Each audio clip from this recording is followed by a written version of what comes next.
Hello, it's Liz Sowers again, founder of L. Louise Personal Beauty Coaching and owner of L. Louise Hair and Makeup Studio.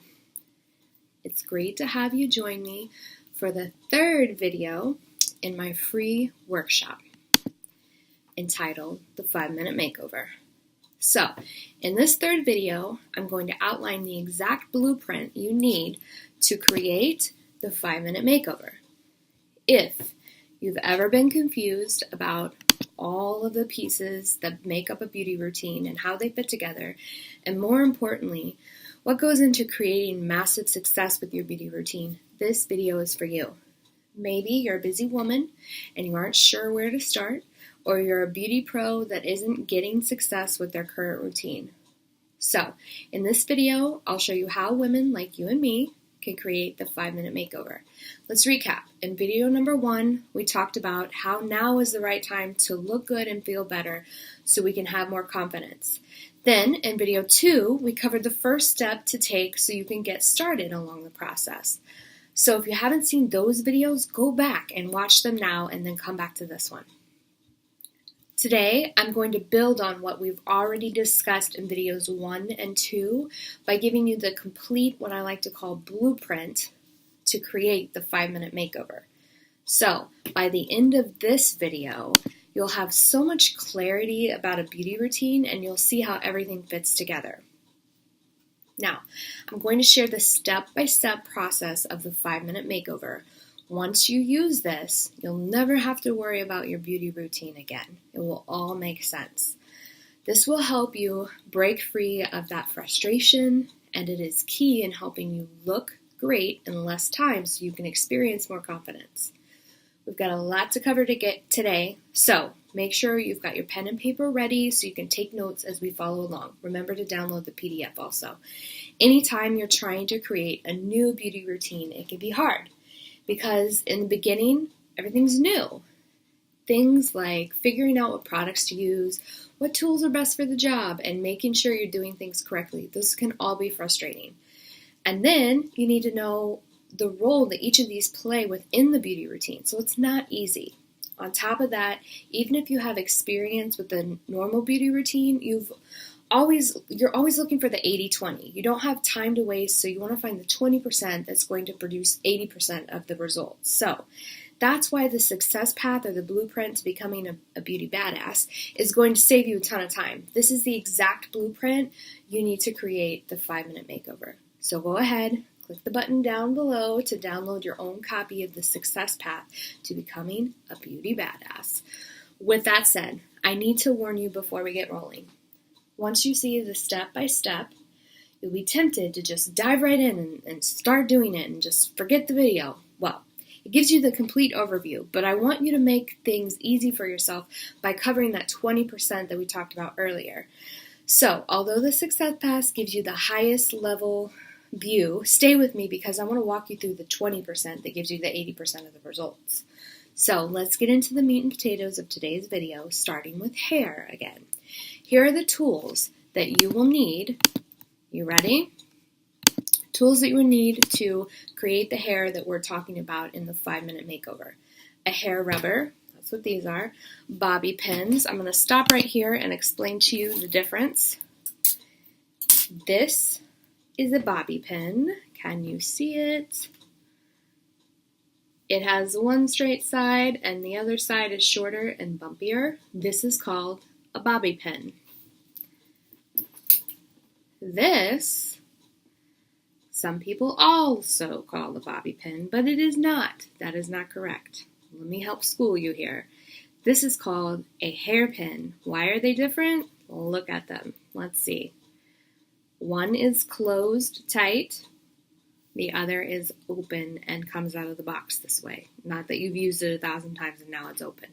So, hairpin, bobby pin. What are they used for? Hairpins are really great at that finishing touch that you need if you have a weird hair out of place in an updo or a half updo, and you don't need a lot of hold, but you just want to move the fuzzy piece of hair out of the way, you can just find that hair and push that into the style. Sometimes I will bend back one side so that it actually will get stuck. I'll show you here. Into the hairstyle. So whenever you put this in to hold that hair back, your hair gets caught in here and it won't actually come all the way out, which is kind of nice too. So hairpin, bobby pin. Bobby pins are used to secure larger pieces of hair, larger sections of hair, and to really hold them in, not just finish it out by getting all the little flyaways. This is more of to hold the actual style together. I like to take and use the rigid side, or the bumpy side, if you will, and I always put that down to my head because I feel like it gives more traction.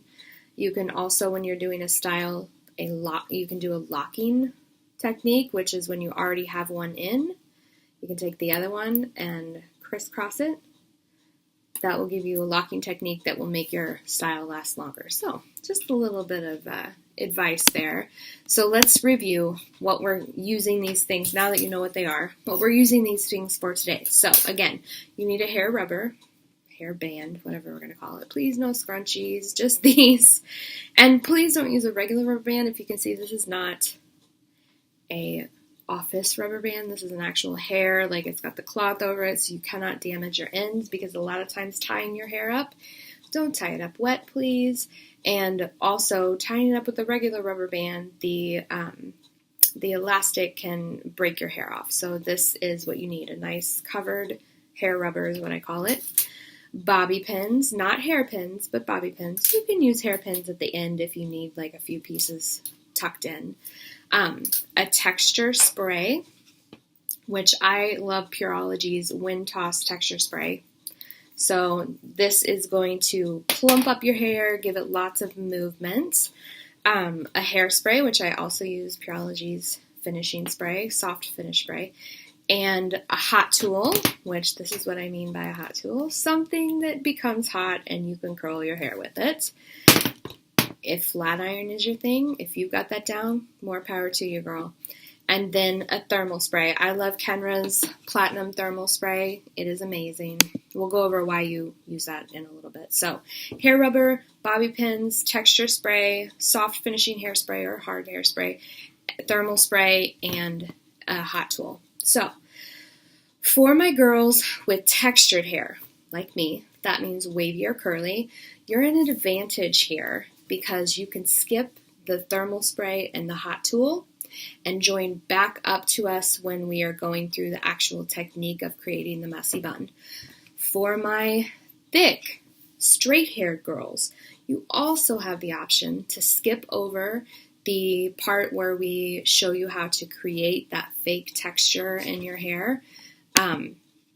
And you can join back up when we get into the last technique. Lastly, for my fine hair girls that claim they don't have enough hair to make a messy bun, follow me now. You are going to high pony your hair. What does that mean?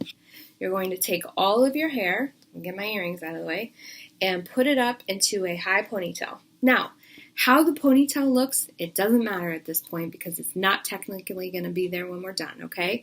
So you're going to watch me, I want to keep my bangs so I look good. So I'm going to put all of my hair up into a pony just to kind of show you what you guys would do with your hair. This part doesn't matter because this is not going to be what is resulting in the end here. So all of my fine hair girls or people who are wanting to add texture to your hair, this is what we're doing here.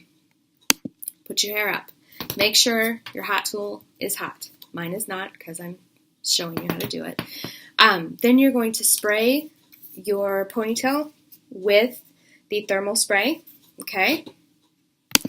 And once you get the thermal spray in there, you're going to take your comb and comb through thermal spray so it evenly distributes, because what you don't want is to have a big wet piece of hair that you're about to put on a 300 to 400 degree iron, because guess what happens then? Yeah, your stylist is going to be mad at you when she's having to give you a trim or cut the damage that you've done out of your hair. So thermal spray is great, but you have to remember when you're using it, you need to spray it and then comb it to distribute it evenly throughout your hair. That also ensures that all of your hair is going to last and the curl will stay, okay? And here is my soapbox. Ladies, all of you, no matter what type of hair you have, never skip the thermal spray when using a hot tool. Okay? Never, never, never. Always use the thermal spray. It's the difference between having beautiful, healthy hair and having hair that looks like it needs a cut all the time because the ends are screaming with little frizzled heat damage.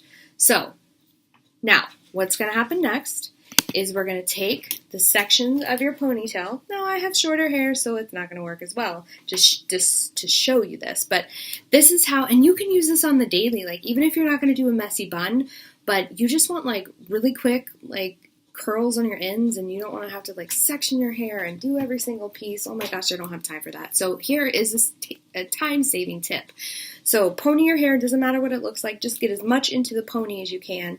Take big sections of your hair after you've combed through the thermal spray you put in there, and you're going to wrap around a hot iron, or if you have a flat iron that you are very well versed in using for curls or waves, use that too. So if you're using the curling iron, you're going to hold it here. Don't burn yourself. Take the end of your hair and twist it around and just give yourself some curl. Let it sit there for a couple of seconds. Lord, don't let it sit there for minutes or we'll have a trouble too. So once you do that, you're going to continue to do that with the entire pony, okay? So if you were to work smarter and not harder to save yourself some time in the mornings, you could do this part at night.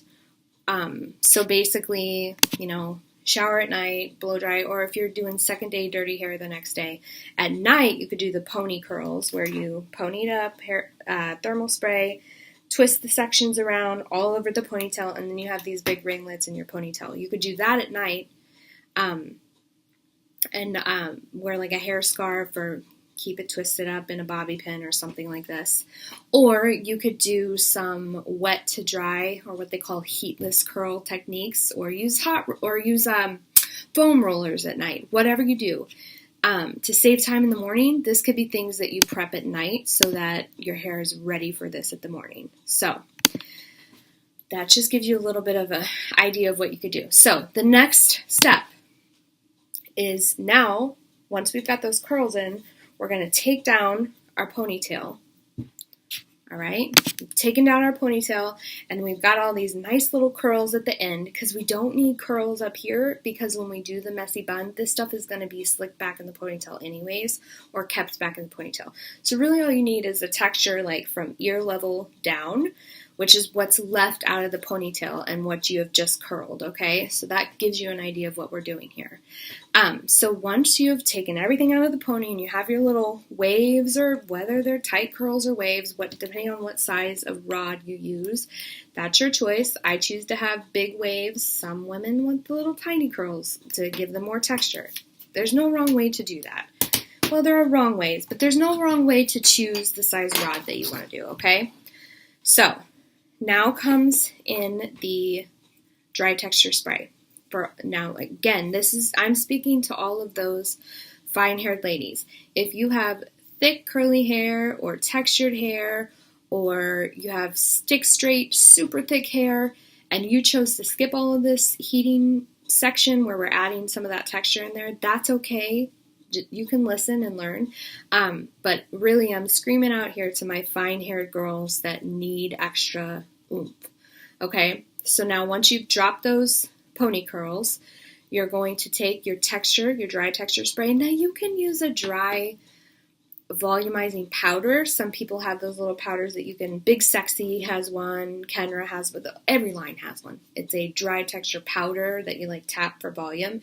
You can do that at this point, but I prefer to use the dry texture spray because it's just a little bit more convenient and it's not as messy. And I don't waste product dropping it all over the floor. Because what I'm going to have you do is flip your head over. I don't need to model that because we all know how to flip our head over. And go to town with the dry texture spray. Just spray it up into your hair. Flip your head over, spray it up into your hair. And please, Lord, don't put the bottle this close to your hair. You need to take it out here where you can see it. That's probably about 12 inches away, and veil it, as I like to say. So like, don't squirt it like you're squirting something particular. Flip your head over and take it out and veil the spray. Again, this is with your head flipped over. So you want to keep that bottle further away and not too close to the hair. Spray, and then once you've sprayed the dry texture spray, you're going to do a technique I called rake and shake through the curls. So your fingers are going to be used as a rake. You're going to flipped over, you're going to put your fingers into your hair and you're going to shake. So rake them and shake the curls out. You can remember that, rake and shake, right? And that's just going to break up the curls.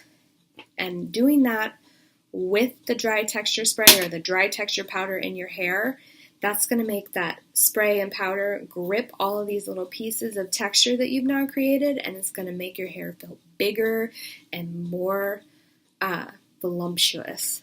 So,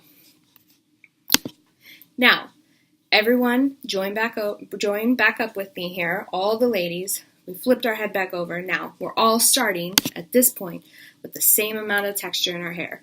Some have created it by the technique I just showed, and some are just born with it, and they're just that lucky. So, we're all back on the same page here. And now, we're all going to put our hair up into a high pony. Yes, again, a high pony. At the top of the crown. Don't do it right up here. Let me stop my notes here. Don't do it right here. This is too high. That's going to look ridiculous. We want to find the crown of our head. If you've ever been in beauty pageants or worn a crown on your head, you know that this is what we're talking about, where we're talking about. So if you find the cowlick that most everyone has in the back of their head, you can choose to do it there, but I like to move it a couple of inches up where it's like on top of your head versus on the back of your head. So if you were to lay something, it would be where it would sit and not fall off the round of your head. So that gives you an idea. Everyone's head shape is different, but I find my crown or the top point of my head and I move up to the flat part just right above it. So a couple of inches difference. So, and now we're going to take our hair rubber, and I'm going to leave this bang down so as to not fuss up my hair later. So, now whether the pony is clean or messy, that's up to you, ladies. If you are doing this for work and you want to feel like, oh, it's more organized, it looks just prettier if I just use my comb and slick all these flyaways, that's your choice and that's fine. I usually, when I do my messy buns, I like to have a little bit of texture on the side, so I don't like to comb down all the bumps. I like it to be messy. I have curly, messy, or wavy, messy hair, and I prefer to embrace that. So you're going to do that. Now watch me with my hair rubber on this hand here. You're going to take it and wrap it, okay? But don't let all your hair go through it, okay? This is part of the trick. Don't do it like you're doing a regular ponytail, okay? Again, do not pull all your hair all the way through. So you're going to have some ends that are kind of hanging out. You're going to twist it, still ends that are stuck in there. You're going to pull it back over, and sometimes I'll get brave and I'll twist it one more time and just kind of stick it somewhere in there. So it gives me almost like a little bump, another little division, so I look like I have more hair. So again, let me verbally walk you through that. You're going to pick the point on the top of your head or the crown, and you're going to do almost like you're doing a ponytail, but do not pull your hair all the way through.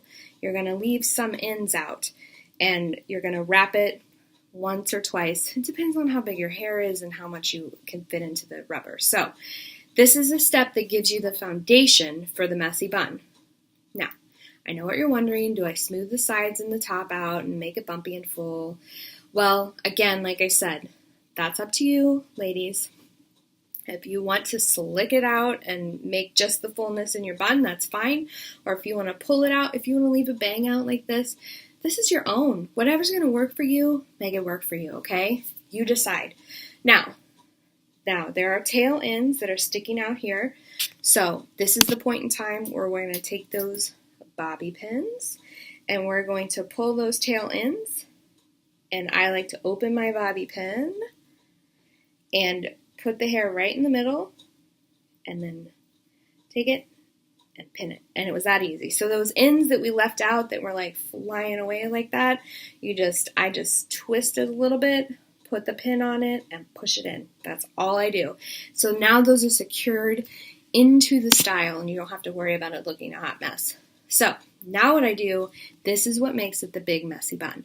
So I'm going to take my pinchy fingers, as I like to call them, and I'm going to pinch and pull the hair to get a messy result and pin wherever you like. So this is where you might be using those hair pins. You can bend the side to keep them in there, or you can like leave them straight as they come out of the box to just kind of place the hair where you want and not necessarily secure it. But if you're worried about security, then use a bobby pin. That's the best way to go. So pinchy fingers, and I'm going to pinch and pull. Pinch and pull. Pinch and pull. Pinch and pull. That is all I'm doing. Pinching and pulling. It's a good idea here to grab a second mirror with the mirror that's attached to the wall. Take a second mirror and turn and look and make sure everything's like looking good where it needs to go, and the bun is 360, a nice circle shape, and not doing this weird like flapping. It looks good from the front, but from the side it's squished. So that's why second mirrors are important. So just pinch and pull until you have that bun looking exactly as you wish. So I'm going to take this hairpin and show you. See these weird situations that are happening here? I'm going to pinch them. I'm going to put the pin through them, and I'm going to just press them in. And now they're not flailing everywhere. So there's an idea of that. This is really hard to do when you're looking at the computer versus a mirror, just so you know. So don't ever get ready on the computer. Okay. So this is where my straight-haired girls that skipped all the curling step that we did, but you have thick straight hair, this is where you can create your fake texture. Because you saw I only had big waves, but it looks like I have so much texture in my hair. So basically what you're going to do is a lot of this pinching and pulling and twisting and pinning and giving it that texture, like creating a faux texture when you've never even curled your hair at all. It's pretty amazing. So I'm going to warn you and say, please don't use 100 bobby pins because that's defeating the purpose of this being quick and easy. And also your head will hurt from all the weight that you have. We've all had updos where we're like, God, there's 1,000 pins. So to keep your staying power, we're going to use a hairspray to finish it out. Also, another tip that I forgot to tell you is if you have really slick or slippery hair, some of you girls with like that, good for you, with that really healthy hair that doesn't have a lot of like grit to it. I mean, that's amazing that you have achieved healthy hair like that. That's awesome. But if you have a problem with your bobby pin staying, a little trick that I like to do, and a lot of times I'll do this when I'm on a wedding site doing bridal hair, if this person, and a lot of times it's the flower girls, because you know they're young and they have young hair. So it's just that slippery, a lot of times it's blonde, slippery hair.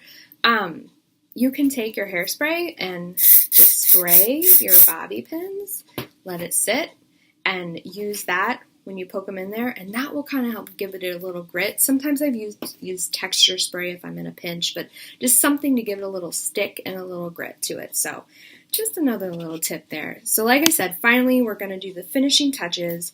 I like to take all this hair that falls out because I have shorter hair and pin it at the nape. And if your ears are too puffy, you can pin those right there. And then I take the hairspray and just spray it and give it its finishing touches. Lastly, don't stop here. Practice, practice, practice until you've mastered the look. Because look, I mean, seriously, if I weren't talking you through it, I probably could have done this in about a minute. That's skipping the heat.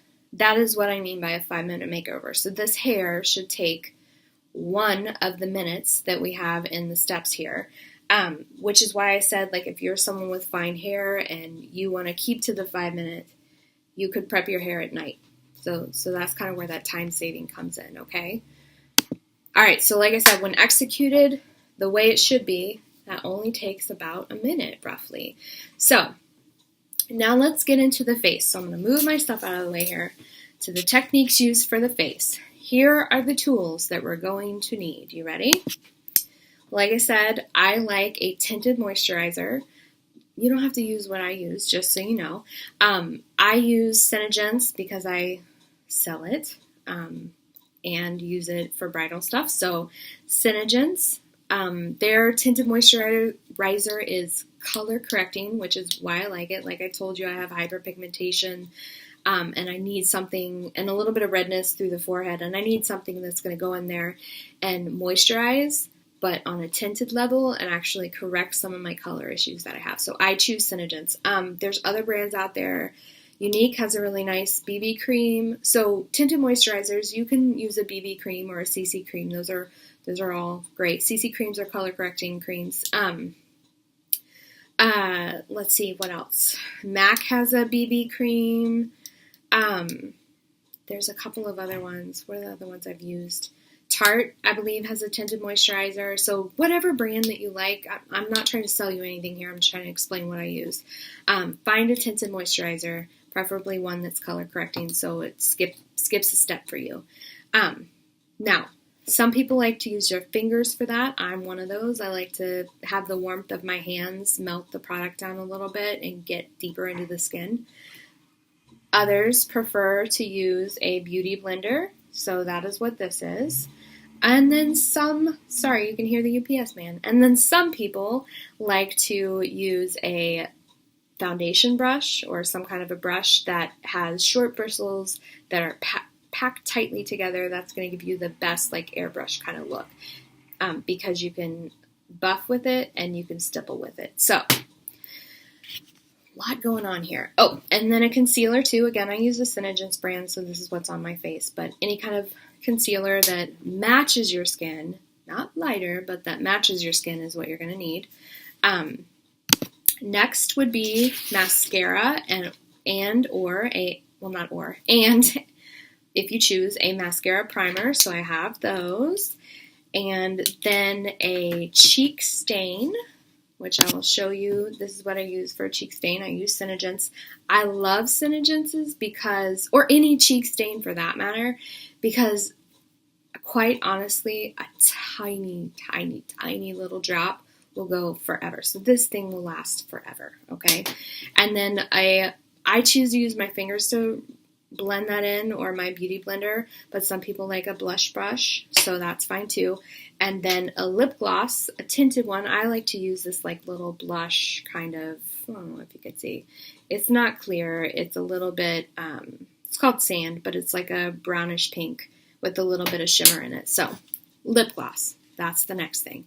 So we got tinted moisturizer, concealer if needed, mascara, primer if needed, tinted cheek stain or a blush, and then a lip gloss tinted if you prefer. So, and also remember a volumizer during the skin prep if you wanted that. So once you have prepared your skin, cleanse, tone, moisturize, SPF, you are ready to apply the tinted moisturizer. This might be your moisturizer and SPF together in the same step, so don't panic if you're like, oh no, it's all together. That's fine. I prefer to use my fingers, like I said, for this method. So I will just squirt out enough product on my hands. One squirt usually does it. Emulsify in my hands and then pat it onto my face and use my fingers to blend it in. But some of us, like I said, prefer to use a foundation brush or beauty blender. Once you've got the product on there, put the product on your face first and then use the blender or the brush to blend it in. Now, like I mentioned, if you're like me and you suffer from hyperpigmentation of any kind, mine is post-inflammatory from acne, I like to follow up this tinted moisturizer step with a little tiny dab of concealer. So I'll just pop that on my palm here, or on the top of my hand here, because that is always my palette when I'm doing my own makeup. And then I take my beauty blender and I'll dab it on there, and then I'll dab it into the spots, get it wherever I need it, and then I'll just dab, dab, dab, dab, dab, dab, dab, dab. Just like that. Stipple is what you want to do. Never wipe, because really, with whatever tool you're using to put it on, if you're wiping, in your mind you might think, hey, I'm getting it in because I'm wiping it in. No. Stippling, this is what this is called. Out, in, out, in, out, in. Stippling, and the faster and smaller away from the face distance that you have, the better it is. You're just really packing it on there and getting it into a nice area, of a nice clean paletted area. I don't know if that makes sense, but this is what I do. Stippling, that's what it's called. Now again, this is the point where if maybe you don't have hyperpigmentation, but maybe you struggle from like darkness or under eye circles, this is where you're going to combat that with the concealer that you have. You will take your concealer, and I'm actually going to do it for you so you can see what I do. Maybe, if it will come out. Okay, so take your concealer, and I like to dot it in a triangle. So you have here, here, here, and then fill in just a little bit. So sometimes people struggle with stuff down here, so if you make your triangle bigger, that's fine. But just keep in mind, don't just put it right here, because that almost brings attention to where your problem area is. You want to bring that concealer down to about where the nose ends, out a little bit mid-cheek, back up in like an upside down triangle. That's exactly what that is. So you put, and it doesn't take a lot, just a little bit, and then you take your blending, your beauty blender, and you just stipple again. If it were to make a sound, that's what it would make. And you just get under the eye like that. Now some people, now this is getting technical here, but if we're keeping it in the 5 minutes, this is what I would do. My larger problem, people that have really bad dark under eyes will want to use color correcting. So they would use a yellow concealer and put it on in the same way, and then go back with the concealer that matches their actual skin tone and put it on the same way. That yellow is going to cancel out the purpley dark undertones that people with dark circles have. So remember, color canceling will help you there. But that is for another lesson. If we're keeping to the 5 minute, this is what we do. So, and that's just an extra step. Like some days I don't even do that, but if my hyperpigmentation is out of whack or my dark circles are out of whack, I'll quickly grab the concealer and pop it on there. So there's that. Next, I use my mascara primer, and I put that, just pop it out, put it on my lashes just like mascara. That's going to thicken my lashes up and really prep them for the mascara. And for me, mascara is a must because it feels to me like it opens my eyes. It makes me look more awake because, let's be honest, some of us, not me, but some of us have, well, that sounded excluding. I don't struggle with this, but some of us ladies, and I have had ladies in my chair that struggle with having light hair, naturally, because this is not natural on me, light hair, and light lashes. So it's almost like if they don't wear mascara, then it looks like maybe they don't have lashes or brows, they wear stuff on their brows. So if that is the case and you have to add this into your routine, mascara is always a must for me. And at this point, if you are like one of those that is very fair-haired and doesn't have brows that anyone can see, then this mascara step, I would tack onto that really quickly. They have actually, I'm going to call it like a mascara for your eyebrow. And it basically looks just like the mascara wands that we use on our eyelashes. And it's just tinted, and you just feather it through your eyebrows, and it gives it a little bit of pigment. So, and they usually last all day. Some of them are like 24 hours, so you can sleep in it. Please don't do that, though. That's another conversation. Don't sleep in your makeup.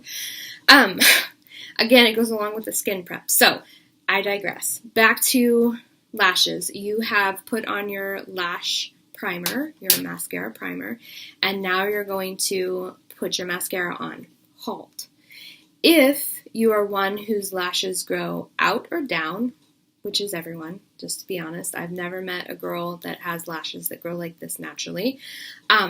Before you put your primer and mascara on, you're going to want to use your little lash curl tool, okay, prior to the mascara. Don't use your lash curl tool after you've done the mascara. Why? One, it gets all messy. Yuck. Who wants to clean that up every day? Two, it can cause your lashes to kind of get stuck in the tool and you can lose lashes, which is not what we're going for here, right? We want to have all the lashes we can have and keep them. I get my lashes lifted every 8 or so weeks, so I can skip the step. I actually, when I started getting my lashes lifted, I threw out my eyelash curler because I had lost too many lashes to that thing. So I have pretty decent natural lashes. They just grow down. They're long, but they just grow down. So getting them lifted every 8 weeks, or another way to say that is permed. Yes, that is a thing, and I do those. So if you know me and you're local and you want to try that, please give me a call and I'll book an appointment for you. But again, I'm not trying to sell you anything. Lash lifting or the lash curling tool will give you that curl, and then you put on your mascara primer and your mascara to follow. So does that make sense? So we've done tinted moisturizer, concealer if need be, and mascara. So next is we always need some color on our cheeks to look more alive. So now is the time for the blush. So like I said a second ago when telling you what this was, I have fallen in love with cheek stains because, like I mentioned, a little tiny dot goes such a very long way. So I will literally in the morning take this, and I'm going to show you. Let me stop my notes so I don't mess it up. This is how much I use. I'm not even lying, guys. I'm going to show you right here. That is how much I use. Do you see that? That little tiny bit of cheek stain. You can use more if you want to, but no one's trying to look like a clown here. I take it and put it on my finger, dot it between so I have on each finger, and then I find where I want to put my blush. Now, there's arguments about this, but I choose to put my blush no lower than where my nose stops and no further in than where the middle of my eye is. So I don't start here. I start about here. So I'll dot, dot, dot, dot. So there's that. No, I don't leave it like that. Sometimes I'll use my fingers, but I'll show you with the brush what I do. Just a normal blush brush, that'll do the trick. And you just take it, and I like to do circles this way, away from my face. For some reason, maybe there's technicality to this, but I feel like if I do it away, then I'm blending up and everything looks like it's going up, because as we hit 30, things are going down because of gravity. And we want to try to fight that. So I might have let this sit too long, and now I have a stain here. That's the other thing. Working with cheek stains, you don't want to let it sit and then go do something else because you'll have little tiny spots. So you want to get it on there and immediately go to town with the blush brush. So the further out you hold your brush, I'm doing bad here, let me show you, the better it is. Something about leverage there. Sure, there's science in that. So I just start where I put my blush and little tiny circles all the way up to where I ended it. And you just do that until you feel like it's blended. Sometimes I fake smile so I can see where my cheekbones are. But there's that. Again, if you feel like, well, that's not enough blush for me, use more. There's nothing to using more, but if you start with less is better, because especially with these cheek stains, they can get away from you real fast. The first time I used this one, which is Cherry from Synergence, I used dot about 3 times the size that I showed you, and I put it on, and I was like, oh, this will be all right, and I blended, and I literally looked like my cheeks were my earrings. Like, it was terrible. So less is more, and you can always add more, but once you get it on there, you kind of got to start over at that point. If you were to do that, let me help you out here. If you were to get too much blush, oh my gosh, what did I do? I got too much blush. You can take your beauty blender or your foundation brush and squirt on one tiny little squirt of your tinted moisturizer and kind of put it all over the brush here and just dab and wipe the excess off, and then kind of stipple in so basically what you'll have is the blush being super bright and a little veil of tinted moisturizer over it to kind of tone it down a little bit. Then that keeps you from having to start over your whole face. unless you want to start your whole face over. But that's defeating the purpose, right? So, lastly, I would have applied my lip volumizer when I did my skin prep, so my lips are nice and kissable. And then I take my little lip gloss. I prefer, like I said, a tinted one because I don't like it to look just like a glazed donut with my natural color. So then I take it and I just swipe it on. And that's it. Really, that's it. So let's do a quick review of what we learned today. Messy bun. And then create the makeup application with the tint and moisturizer, the mascara, the cheek stain, or the blush. You can also use regular blush, and lip gloss. So, isn't it easier now seeing how everything kind of fits together? And most importantly, doesn't it feel good knowing what you should focus on right now, regardless of where you are in your journey? Do you see how this clarity will help you look great in less time, easier, and faster? Okay, now that you've got the wheels kind of turning, I want to hear from you. I know you picked up a lot of ideas from this video, and now is the time to get started. So, let me know in the comments below, what will your first step be? What are you going to do? How are you going to change your beauty routine? What's the first step? And if you found this video helpful, like I have said, share it with others. Ladies, we need to uplift each other and share our secrets, not hoard them. So share it on Facebook, Twitter, send your friend a link. We all know someone who could use a little bit of help in this department. We've all been there. In the next video, I'm going to show you how to implement what you've learned here today easier and faster. So, if you're a busy woman, this lays out the exact plan how you can look great in less time. And if you're a beauty pro, you'll build on what you already have known and created by following the specific steps designed to get you past what's holding you back, so you get on track and you can reach your goals. Speaking of learning how to look great in less time, we've been hearing from a number of people who have had questions about Elle Louise personal beauty coaching, and I'd love to see you in there. So in the next video, we'll talk more about that program and how you can join. It is a membership, a full membership site. It's open to the general public on a very limited basis. Why do we do that? Well, I do this so we can go through it all together. So basically, registration opens for a few days, then it closes, so that creates space and time for new members to really kind of eat through and absorb that content that's in there. So if you're interested in moving forward and you want to know how, then you'll want to join me in the next video when I lay it all out for you, okay?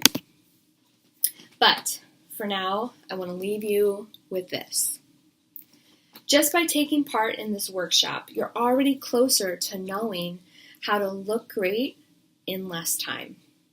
Think about video 1, where you learned how to look good and feel better.